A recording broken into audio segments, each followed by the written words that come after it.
Hello friends. जैसे कि आपको पता है कि एयर पोल्यूशन दिल्ली में it has taken alarming proportions और दिन ब दिन जो स्थिति है that is getting worst. Now we are attempting a solution. It's a solution, not a complete solution, but stop gap एक अरेंजमेंट मान लीजिए जब तक हमको फाइनल सोल्यूशन मिल जाएगा। We are coming out with a solution. Probably some of you might laugh it away and just treat it as a just an imagination worth not implementing. But we are making an attempt and conveying our idea how we think this problem of pollution can be reduced to a large extent. As you know, the Delhi ka jo pollution, it is not a one-day affair. It is everyday problem every month. Garmi ho, sardi ho, it gets aggravated during these days, especially due to this smog. Smog एक ऐसा factor है जो कि पूरा north India में है, including Pakistan, and पूरा ये JNK तक चला जाता है from central India. So it is not a one day problem. Now that our small cities are also experiencing this problem day by day, and Delhi is the worst sufferer. The lights are really worried कि इसका क्या हो जाएगा. Till now solid solution कुछ नहीं है भाई. Even China में जो स्मॉग होता है उसमें भी कुछ अभी तक एक effective way of tackling it नहीं हुआ है. सो जो हम यहाँ सजेस्ट कर रहे हैं, it is just an attempt to see how we can actually help reduce the pollutant जो कंसंट्रेशन है एयर में दिल्ली के, उसको हम क्या इस मैकेनिज्म से कर सकते हैं जो हम यहाँ प्रपोज कर रहे हैं. लेट अस सी. सो हमारा जो आइडिया है that is to create a air filtration grid. एक ग्रिड बनाए, 2 बनाए, 4 बनाए, 10 बनाए, 15 बनाए, 20, 25, जितना सिटी में हमारी रिक्वायरमेंट है ऐसा ये ग्रिड बन जाए जो कि एयर को क्लीन करे. एक साइड से डर्टी हवा अंदर जाए और दूसरे साइड से इसको ये करे, और ये ग्रिड 24/7 चले. और ग्रिड एक ऐसी जगह लोकेटेड हो जो कि पॉपुलेशन से भी थोड़ा बाहर हो और अपना कॉन्स्टेंटली ये प्यूरिफिकेशन प्रोसेस में हेल्प करे ताकि जितना भी डस्ट पार्टिकल है वो इस ग्रिड से कैप्चर किया जाए. सो हमारा जो कॉन्सेप्ट है ये हम जो मैकेनिज्म डेजर्ट कूलर में हमारे घरों में होता है वहाँ से ये आइडिया ले रहे हैं. और इस आइडिया को इसलिए हम मान रहे हैं क्योंकि हमारे घरों में जितने भी डेजर्ट कूलर आपने देखा होगा लाते तो हम हैं उनको एयर कूल करने के लिए, गर्मियों में हॉट एयर को ठंडा करने के लिए. बट आप देखते हैं कि उसमें over a period of time बहुत सारी डर्ट जमा हो जाती है, डर्ट पार्टिकल जमा हो जाते हैं ऑन देयर फिल्टर्स आउटसाइड. सो ये टेक्नोलॉजी अगर हम मैसिव स्केल पे यूज करें in the form of a grid, then whether it will actually help us to actually catch these dust particles. So let us see. This is our the concept जो हम आपको दे रहे हैं that is based on this desert cooler mechanism. जैसे कि आप जानते हैं डेजर्ट कूलर में बहुत सारे टाइप के फिल्टर्स होते हैं. चीपेस्ट फिल्टर्स भी होते हैं और ब्रांडेड कूलर्स में बहुत हाई फैब्रिक या वो फाइबर के हैं होते हैं. It is depends upon the quality of the, but main M ये होता है कि डस्ट पार्टिकल को किया जाए. और ये है मैकेनिज्म जो है, एक साइड से गंदी हवा अंदर चली जाती है और गर्म भी होती है, जो हमारा मेन पर्पस होता है जस्ट टू गेट और जो अपने कमरे होते हैं हमारे उनको ठंडा करने के लिए. सो पोल्यूटेंट को पकड़ने के लिए जो बीच में एक जाली होती है, जाली है वो घास की हो या फाइबर की हो या ऐसी चीज़ की हो, उसके ऊपर जब हम वाटर स्प्रे, जो कूलर में एक मैकेनिज्म है अंदर से ही मोटर लगा रहता है पाइपों के थ्रू, पानी ऊपर से आ जाता है तो उसको वो ठंडा करता है और रोक भी देता है. दोनों चीज़ें करता है कि हमको फ्रेश एयर घर में मिल जाती है। और ये बहुत ही हैवी ड्यूटी कूलर्स होते हैं और बहुत अच्छा ये 10x15, 10x12, 12x14 के कमरे इजीली ये हैंडल कर लेते हैं।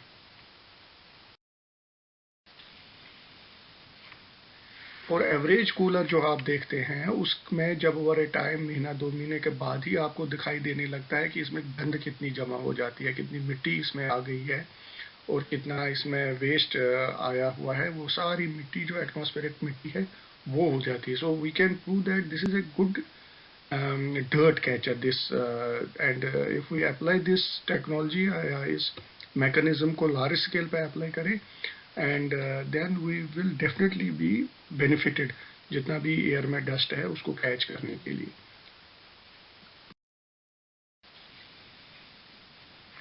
So why desert cooler? Because जैसे एक तो ये माना जाता है कि डेजर्ट कूलर एयर कंडीशनर से ज़्यादा साफ हवा देता है। एयर कंडीशनर जहां कमरे की हवा को ही ठंडा करता रहता है, उसी को घुमाता रहता है, that is also always a stale air. Wireless desert cooler की जो हवा है इट इज ऑलवेज फ्रेश और ग्रीन एयर इसको बोलते हैं। That is the best part जो डेजर्ट कूलर हमको दे देता है। अब फिल्ट्रेशन ग्रिड कैसे बनाएं? By filtration grid. Filtration grid इसलिए डेजर्ट कूलर मैकेनिज्म पे है क्योंकि ये हमको कॉस्ट इफेक्टिव लग रहा है। अगर ये बनाया जाए तो इसमें ज़्यादा कॉस्ट भी नहीं लगेगा, जो हम आपको आगे बताएंगे कॉस्ट कैसे कम लगेगा। और ये अगर हम चाहें तो this work can be started with in days and 15-20 दिन में भी ग्रिड बन सकता है अगर हम इसको करने चाहें। और दैट इज द जो एडवांटेजेस ग्रिड की है, तो कॉस्ट इफेक्टिव है, इजीली इम्प्लीमेंटेबल है और that is what we actually want. एक जो सिटीज़ है हमारी, अगर एक जगह हमारा ये कामयाब हो जाता है, बिकॉज वी नो कि अगर हम ये मैकेनिज्म चलाएंगे तो डस्ट पार्टिकल तो हम पकड़ेंगे ही पकड़ेंगे, लेकिन किस स्केल पे चाहिए, क्या चाहिए, that is question for the experts. But as of now proven है कि यस डस्ट को कैच करेगा। कॉस्ट इफेक्टिव कैसे बनेगा वो हम आपको आगे बताएंगे। सो हमारे पास जो चैलेंजेस होंगे, चैलेंजेस आर कैसे करें, ग्रिड कैसे बनाएं, कितना स्केल हो, कितने ग्रिड हो, कितना बड़ा एक एक ग्रिड हो, रिक्वायरमेंट क्या है और कॉस्ट कितना लगेगा, पैसा कितना लगेगा इसमें, और फाइनली हमारे बेनिफिट्स क्या है। तो बेनिफिट्स का तो अभी तक यही पता है कि हाँ डस्ट पकड़ेगा। So let us see how one by one how we intend to do it. Intention ये है कि डिज़ाइन कैसा हो, रिक्वायरमेंट जो है, एक तो डिज़ाइन कैसा, दूसरा ये है वाटर कहाँ से आए, because water is the primary factor जो कि इसको हेल्प करता है उसको पकड़ने में, डर्ट को। अगर अदरवाइज ये बंद हो जाता है, होता रहेगा। अगर हम ड्राई एयर को ही उसमें पास होने दे ड्राई फिल्टर के थ्रू, तो it will hardly actually help. So we need to have water, जो कि डेजर्ट कूलर टेक्नोलॉजी में ऊपर से आता है वैसा ही। देन मेन चीज़ है पावर। एक कूलर एवरेज कितना पावर खा लेता है, और अगर हम एक ग्रिड बनाने की तो उसमें जितना पावर लगेगा उसका क्या होगा। तो कॉस्ट ऑफ पावर बहुत होगा। और स्पेस, ग्रिड बनाए तो कहाँ पर बनाए, मोहल्ले में बनाए, घरों में बनाए, पार्कों में बनाए, तो इसके लिए क्या है। So let us actually attend to these issues one by one. First is design. जैसे कि हम ग्रिड की बात करें तो डेजर्ट कूलर का ग्रिड आइडियली ऐसे बनेगा, लेकिन इसमें प्रॉब्लम यह है कि ये डेजर्ट कूलर का जो एक एक का कॉस्ट है 5,000 6,000 रुपया है, और 7,000 से 10,000 तक भी चला जाता है। But to make a grid like this it is not worth the actually thought. So ऐसा ग्रिड इम्पॉसिबल है। पॉसिबल तो है लेकिन इतना ना तो फायदा होगा इसका, और it is huge money involved. So how do we intend to do it, let us see. हमारा क्या मानना है कि हम डेजर्ट कूलर में से खाली फैन को यूज करें, बाकी जितनी बॉडी है, जितना भी इसका तामझाम है उसको छोड़ दें, उसके साथ कोई लेना देना ना, will call out this fan only. From desert cooler. उसके बाद हम इसको कैसे करेंगे, विल ग्रिड हमारा डेजर्ट कूलर से हम जब फैन ले लेंगे तो एक फैन का ग्रिड बनेगा, नॉट द कूलर्स का ग्रिड बनेगा। तो ये ग्रिड इस तरीके का लगेगा जब हम फैन आगे करेंगे। उसके बाद हमने एक जो फैन्स का एक क्यूबिकल, एक आयरन स्ट्रक्चर बनेगा, बिल्कुल क्यूबिकल होगा, क्योंकि उसमें 1-2 फीट की जगह भी चाहिए। फ्रंट में ये सारे 1 बाय 1 फैन्स लगेंगे और इसमें ये ग्रिड में ऐसा ही एक स्ट्रक्चर बन जाएगा।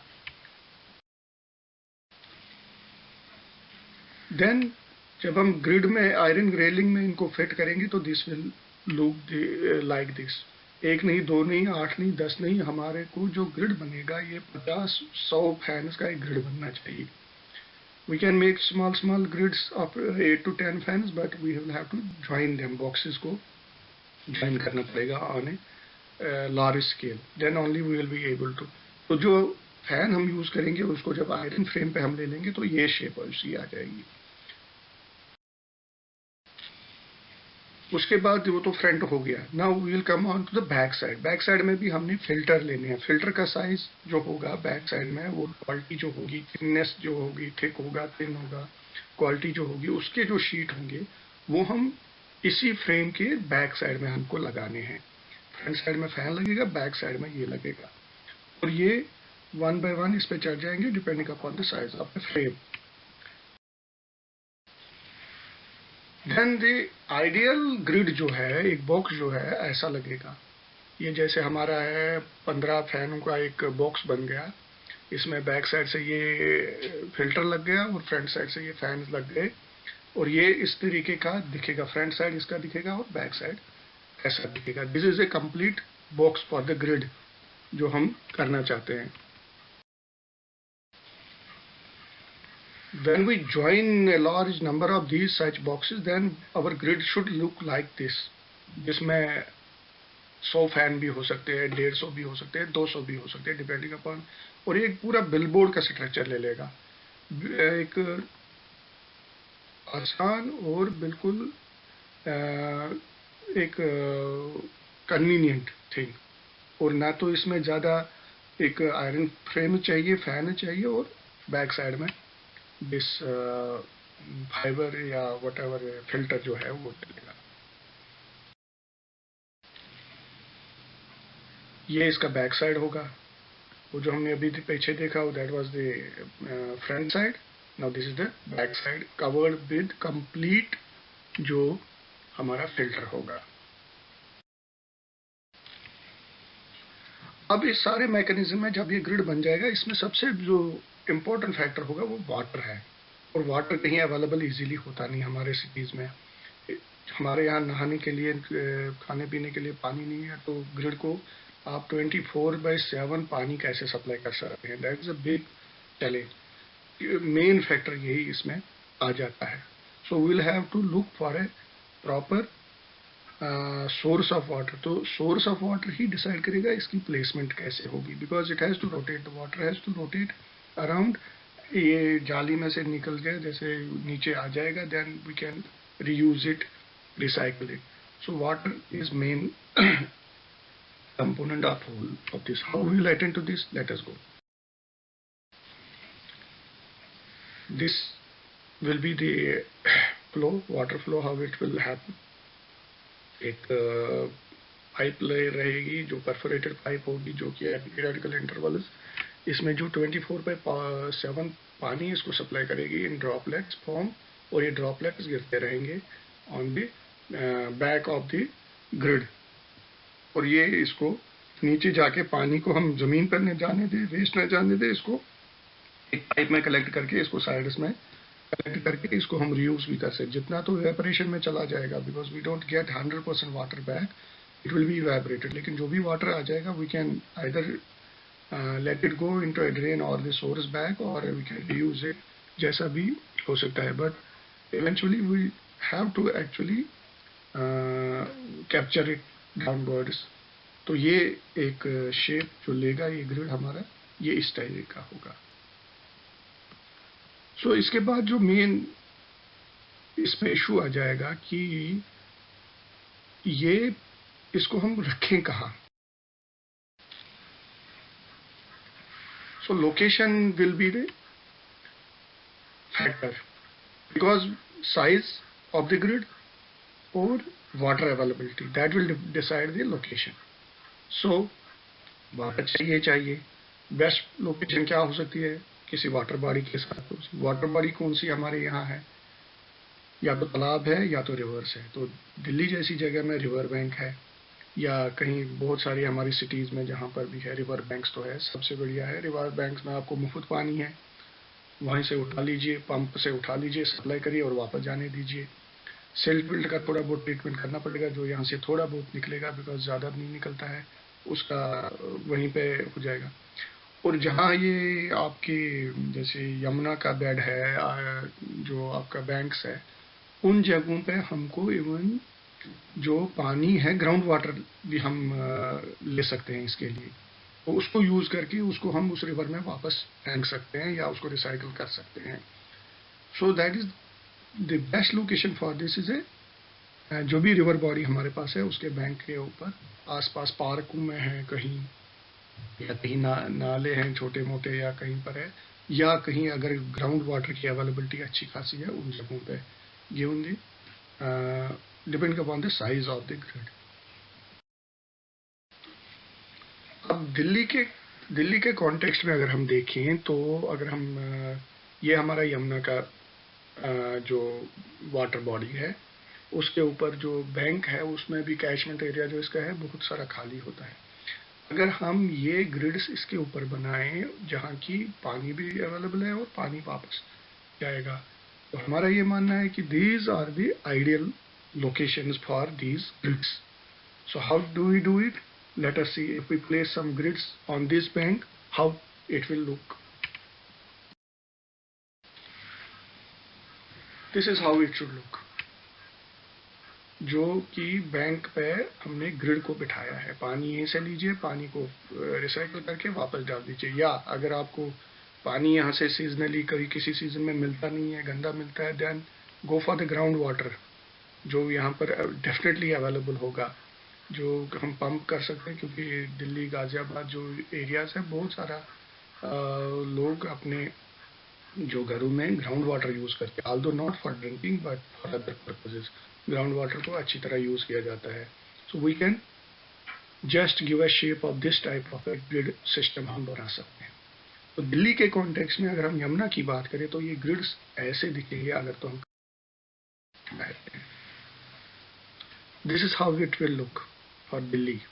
अगर हम ये ग्रिड्स बनाएं जो कि from north to south side में, जहाँ ये यमुना आती है from north east to goes into west side जो है, साउथ वेस्ट साइड में जाती है, तो ये ग्रिड्स को हम ऐसे ऐसे प्लेस कर सकते हैं मल्टीपल जगह। And from this Paschim Bihar side भी एक यहाँ से एक it is such is drain type of a thing, but if we can actually identify the locations where we have adequate space for these grids, and we can actually pump out the groundwater and then throw that groundwater into this after use, either recycle it or throw it in drain। ये आपका जो यहाँ से ये पश्चिम बिहार से लेके गुरु Govind Singh Indraprastha university से लेके डाउन टाउन सेक्टर 23 तक जो पूरा ये एरिया भी कवर हो सकता है। और बीच बीच में जितनी भी दिल्ली में वाटर बॉडीज है, जैसे बोट क्लब है या कहीं पे, वहाँ भी हम इसे हौज खास में भी कुछ दिख रहा है, कोई ग्रीन पैच है पानी का। So this is how it should, this grids actually can be placed for a very effective. One thing is sure that dust तो ये पकड़ेंगे ही पकड़ेंगे, ऐसी बात नहीं है, बट इतने पकड़े थे that is for experts to actually analyse. So let us go. अभी ये प्लेसमेंट तो हमने दिखा दिया कि how we can create these grids, how we can actually use the mechanism and then place them along the water bodies or use groundwater and space available wherever there is. Additionally अगर हम और भी large scale पे करना चाहते हैं तो हमारे पास जो यमुना के ऊपर या किसी भी सिटी में किसी भी ब्रिज के ऊपर या फ्लाईओवर्स के ऊपर जो हमको स्पेस अवेलेबल है, ये ग्रिड हम वहां भी बना सकते हैं, इजीली बना सकते हैं। और वो भी एक मैसिव स्केल पे हो सकता है। जैसे अगर हम यमुना के ब्रिजेस की बात करें तो वो कैसे दिखते हैं। This is A bridge on Yamuna, it has readily available frame. बिल्कुल ज्यादा कुछ नहीं करना है, हमने पैलेट्स बना के लाने हैं और इस पर लगवाने हैं, that is it. And water का भी कोई इशू नहीं है। Similarly, we can use these types of structures where we have adequate ironing already done, where जहाँ पर frames already बने हुए हैं, एक ग्रिड को यूज करते हैं। अब द मेन थिंग कम्स जो इसमें अब तो ग्रिड बन जाएगा, लेकिन जो नेचुरली माइंड में आता है कि इसमें कितनी पावर कंजप्शन होगी। एक साधारण से कूलर में अगर इतना हैवी पावर कंजप्शन होता है घर में, तो इतने जहां हम 100, 150, 200 जो फैंस है कूलर के, उनको एक ग्रिड पे बिठाने की बात करें तो उसमें पावर कितना खर्चा होगा। दूसरी, वो सारे फैन जब चलेंगे तो उससे नॉइज लेवल कितनी बढ़ जाएगी। वो नॉइज को कौन टैकल करेगा। कूलर एक छोटा सा, एक इतना कूलर शोर करता है। थर्ड थिंग इज, अगर हम कहते हैं कि ब्रिजेस पे बनाएं तो ब्रिजेस में जो एडिशनल वेट चढ़ जाएगा और ब्रिजेस पे जो वाइब्रेशन होगी उसका क्या। और one factor is treatment of water, वो कोई ज्यादा बड़ा इशू नहीं है, because ultimately will not be having much of the problem with treatment of what ever comes through this grid जो पास हो गया। रिसाइकल एंड सिल्ट का भी ट्रीटमेंट हो सकता है। बट मेन चीज है पावर कंजप्शन। हैवी ड्यूटी जो मोटर्स लगे हैं उनका क्या होगा, नॉइज लेवल उनकी जो बढ़ेगी उसका क्या होगा, ये शोर बहुत हो, ये स्ट्रक्चर ऐसे, ये तो वाइब्रेटरी स्ट्रक्चर होगा। Late us see the solutions. जो पहला सॉल्यूशन है, जो कि बहुत एक बड़ा फैक्टर है इसमें, जो हैवी ड्यूटी मोटर हर एक फैन के साथ पीछे लगा हुआ होता है, हमारा ये मानना है, आइडिया है कि हम मोटरलेस फैन को यूज करें, खाली फैन को यूज करें, मोटर के बगैर हो फैन, उसमें मोटर ना ही हो, उसमें खाली एक बॉल बियरिंग अंदर हो, एक उस पर वो घूमे, और एक और उसमें एडिशनल जगह हो जिस पे एक बेल्ट हम रोटेट, जैसे गाड़ी में होता है वो अंदर इंजन में बेल्ट होता है। हम एक चाहते हैं कि ये सारे जो ग्रिड पे मोटर लगे, फैंस लगे हैं, वो एक ही मोटर से, हैवी ड्यूटी मोटर एक ही खींचे, बाहर हो, वो ग्रिड से बाहर लगा हो और वही उसको खींचे, और बाकी सारे पुली, एक मैकेनिज्म है बेल्ट एंड पुली सिस्टम से, उससे वो घूमे। अब जो इंडिविजुअल फैन जितना हवा को उसको खींचना है या फ्लो करना है, थ्रो करना है, उसका आरपीएम पे, रोटेशन पर मिनट पे डिपेंड रहेगा, तो साइज रहेगा और उसका कितने रोटेशन करता है। So our motor has to be of such a capacity, और जो उसमें जितने भी हमारे इंजीनियर है वो बता सकते हैं कि डिजायर्ड आरपीएम को हमको पकड़ने के लिए एक पुली एंड बेल्ट सिस्टम से अगर रोटेट करने हैं 100 फैंस को, उसमें कितना बड़ा मोटर चाहिए, सिंगल मोटर। अब अगर हम ये कर पाते हैं तो इससे एक बहुत बड़ा फैक्टर, कॉस्ट फैक्टर भी है और नॉइज फैक्टर भी कम हो जाता है और वेट फैक्टर भी कम हो जाता है। एक तो हमको खाली फैन चाहिए, हमको मोटर नहीं चाहिए, 100 मोटर की जगह एक मोटर चलेगा, और एक दूसरे को पुली से सिस्टम करेंगे। और उसमें क्या होगा, जब ये ग्रिड में कोई पावर शॉक का, क्योंकि नहीं तो 100 मोटर, 100 कनेक्शन, 100 बिजली के पॉइंट्स, उससे उसमें सेफ्टी भी बढ़ जाएगी, उसमें कोई करंट का इशू नहीं रहेगा, कुछ नहीं रहेगा। अगर पानी भी, फिल्टर्ड वाटर भी कभी उसके ऊपर पड़ जाएगा तब भी कोई इशू नहीं है, बारिश से कोई इशू नहीं है। So it will be a very big game changer in this, अगर हम इस तरीके के मैकेनिज्म को अडॉप्ट करें। एक मोटर खाली या दो motor, depend upon the size of the grid, जिसको हम बाइफरकेट कर सकते हैं। That is the best remedy for electricity consumption, और नॉइज भी खत्म हो जाएगी उससे, और उससे क्या हो जाएगा, उससे वेट भी कम हो जाएगा उसका, पूरे ग्रिड का। तो जो आइडियल अंदर ग्रिड के अंदर जो फैंस आपस में कनेक्टेड होंगे, बेल्ट से कनेक्टेड होंगे और एक दूसरे को ड्राइव करेंगे, that is how it should look like.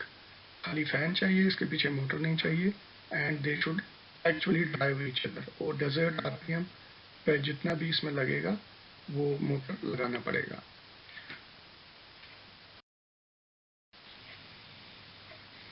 This is the actually idea जो जहाँ से आया कि how we can actually pull these motors. This is जैसे आप ऊपर वाली पिक्चर में देख रहे हैं कि एक दूसरे को ये हर एक में दो दो जगह दी है बेल्ट की। हमें भी ऐसे ही फैन चाहिए और पीछे उसके एक स्पेस चाहिए जिसपे दो रिंग्स हो जिनके ऊपर बेल्ट बंधे हुए हों और वो एक दूसरे को खींचते रहें। That is how it should look like. Is not a big thing, not a difficult thing to do actually. ये हर एक बहुत सारी मशीनरी में यही चलता है।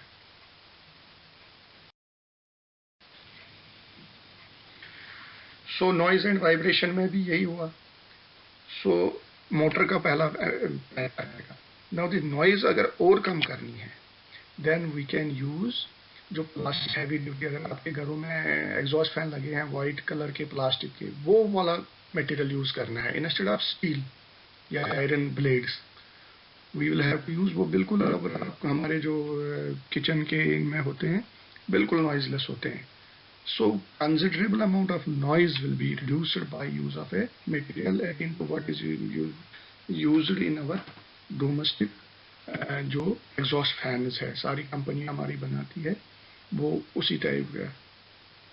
तो जैसे मोटर एक ही होगा सिंगल, वो किसी को किसी जगह को नीचे कंसील करना है, वहां से बेल्ट बाहर निकालना है, जैसे हमारे ट्रेडिशनल मिल्स में होता है। बैंड सा जो होते हैं,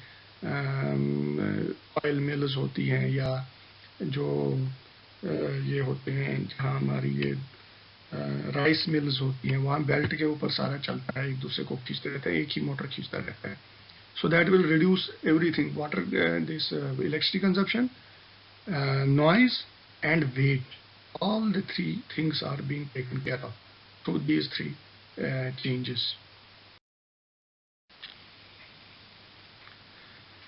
एडिशनल और भी नॉइज और वाइब्रेशन के लिए जो हमारे ग्रिड के ऊपर जो फैन लगेंगे उनमें एक बेस पे एक रबर पैडिंग यूज करनी है। That will take care of rest of the जो लेफ्ट आउट नॉइज होगी वो उस पर करना है। Because every fan will be fixed at 4 spots, चार चार उनके वो लगेंगे टोटल, जहाँ पर उनके वो कि उसको नट एंड बोल्ट से बंद करना है, उसी के ऊपर रबर पैड करना है। और it will be very easy and convenient thing to do. ताकि वो फैन भी ऐसे लगे कि अगर कोई डिटैच सफाई करनी है कुछ करनी है तो उसको डिटैच भी इजीली कर सके वहाँ से। It should be like a modular system. हर एक चीज़ मॉड्यूलर बननी चाहिए इस ग्रिड में। इजीली कोई पार्ट अगर बाहर निकाला दूसरा पार्ट खुद ब खुद चलना चाहिए।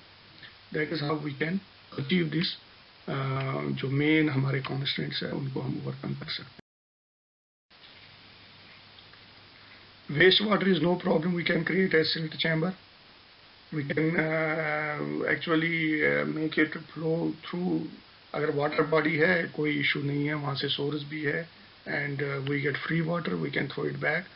अगर तो हम दूसरा इसमें बड़ी जो चीज़ है, in fact river will get benefit, जितना भी वापस थोड़ा बहुत पानी जाएगा that will be an oxygenated water, क्योंकि ऑक्सीजनेशन हो जाएगी इस प्रोसेस के थ्रू। जब ये उन फिल्टर्स के ऊपर चलेगा ये पानी में ऑक्सीजन ऑटोमेटिकली कैप्चर करता रहेगा। अर्ली अगर हम ग्राउंड वाटर वहाँ पर यूज़ करते हैं, जैसे यमुना के बेड से हम जो ग्राउंड वाटर लेते हैं और जब उसको ले लेते हैं ऑक्सीजनेशन करके वापस यमुना में डाल देते हो, it will add to water of Yamuna. उसमें क्वालिटी को थोड़ा बहुत मतलब इम्पैक्ट गलत नहीं होगा। It will be A positive impact, not a negative impact.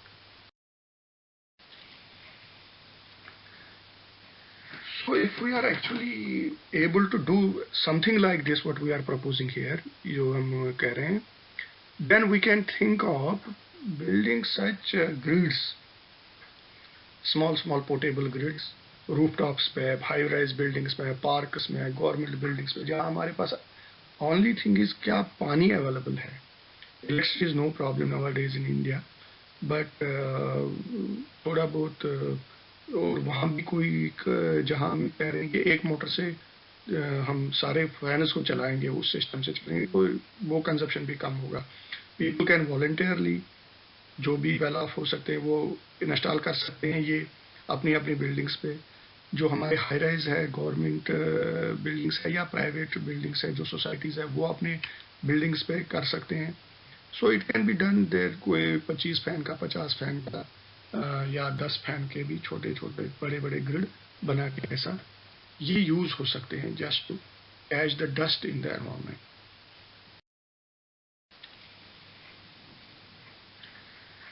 Ultimately the benefit that is guaranteed. उसमें कोई हमने अभी इसको कहीं लैब में ले जाके देखने की जरूरत नहीं है, ये हर एक ने घर में महसूस किया है। और this is sure and certain that dust particles, छोटे से छोटा डस्ट भी पकड़ा जाएगा इससे। इतना पकड़ते हैं इवन जो स्मोक एंड डीजल का भी, क्योंकि पानी के थ्रू इसको चलना है हवा को, तो वो भी फिल्टर होता जाएगा। And even if we are able to actually be 50 से 60% ही हम डस्ट जो हमारी हवा में है उसको इन से कैप्चर कर पाएंगे।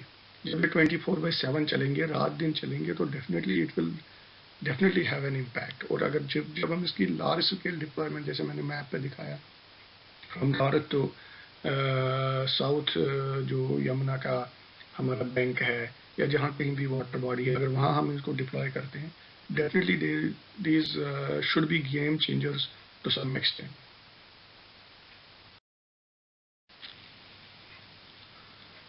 इनमें मेंटेनेंस कॉस्ट भी बहुत कम होगा। मेंटेनेंस कॉस्ट में हमको खाली फिल्टर्स की सफाई करनी है, और वो फिल्टर्स की सफाई हम मैकेनिकल तरीके से भी करा सकते हैं। एक ब्रश ऑटोमेटिकली 1 घंटे या 2 घंटे के बाद ऑटोमेटिकली इसके ऊपर, मैश के ऊपर पीछे से उतरता है। एक सिस्टम बनाना है वो कोई, और जो थिकनेस है उसकी, जो एक रोटेटिंग ब्रश हम रोटेट कर सकते हैं एक पाइप के ऊपर, वो उसको 1-1 घंटे या आधे आधे घंटे बाद ऊपर से नीचे के तरफ सफाई ग्रिड को कर सकता है।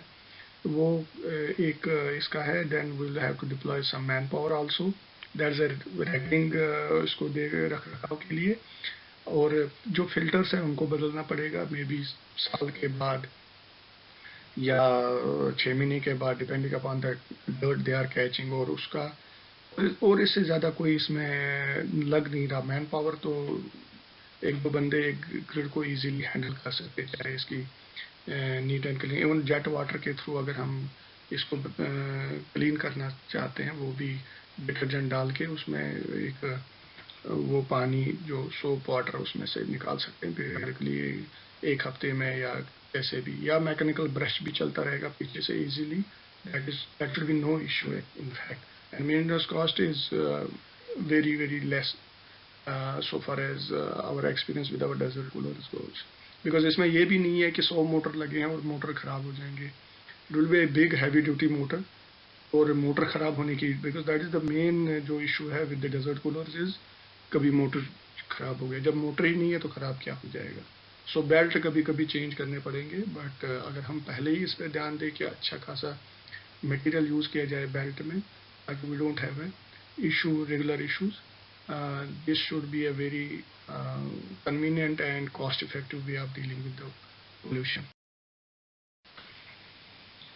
Thank you very much. Some people might think that this is just a childish thing, but it is what we could actually offer. If you have suggestions, please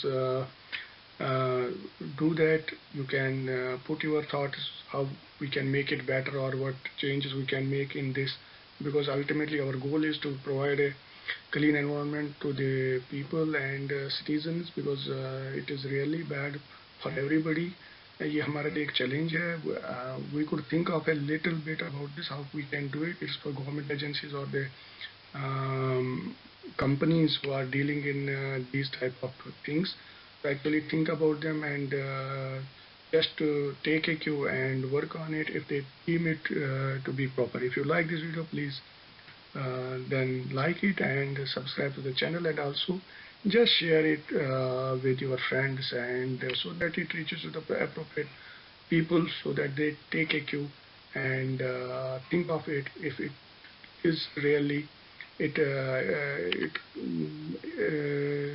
creates something which gives some lead or something for betterment of our cities. Thank you very much.